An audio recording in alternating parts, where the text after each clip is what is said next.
Welcome back. This is the third setup in our series from this particular project. If you missed the first two breakdowns, definitely check those out. As a recap, on this shoot day, we started early, loaded in around 8 a.m., and with talent not arriving until 3, we had time to work ahead for once.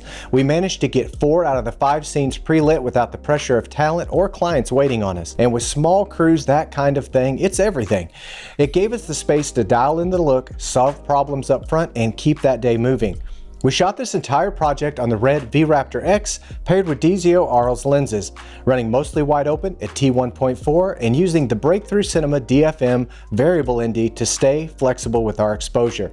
This scene takes place on a second floor bedroom. It's a smaller footprint, a tighter space, and a bit trickier for light control, especially since we're shooting a night scene in the middle of the day. As with the other setups, we're still protecting the subject's identity, which guided a lot of the creative decisions throughout this project, and with limited space and a lean crew, we had to be as efficient and intentional as possible. But ultimately, every choice had to serve the mood of this scene and the story as a whole.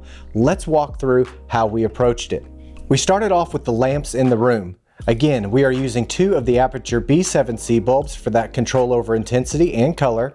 We are running those at 100% if memory serves and set to 6000 Kelvin, while our camera was set to 4400 Kelvin. So this gave us a base ambient exposure in the room, and from there we popped an Aputure 80C with its Fresnel in the attached bathroom.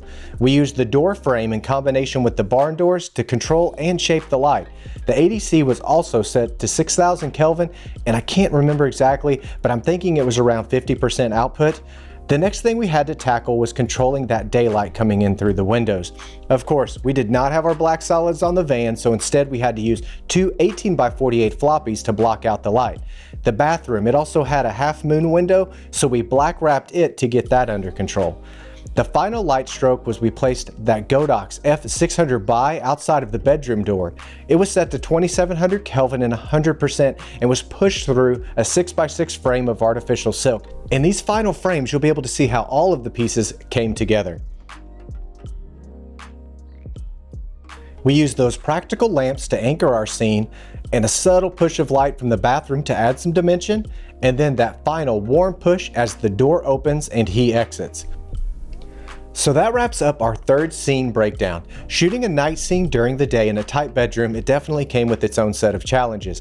But with the time to prep and a focused approach, we were able to shape the space exactly how we needed. Hopefully this gave you a useful look at how we handle setups like this, especially when working lean. If you're enjoying these breakdowns, please let me know in the comments down below. I've got one more scene from this particular shoot day coming in the near future. Thanks for watching, and I'll talk to you soon. Hopefully this gave you a useful... It's time to do something. I thought it was time to talk on camera, but it's not. Thanks for tuning in. Bye-bye.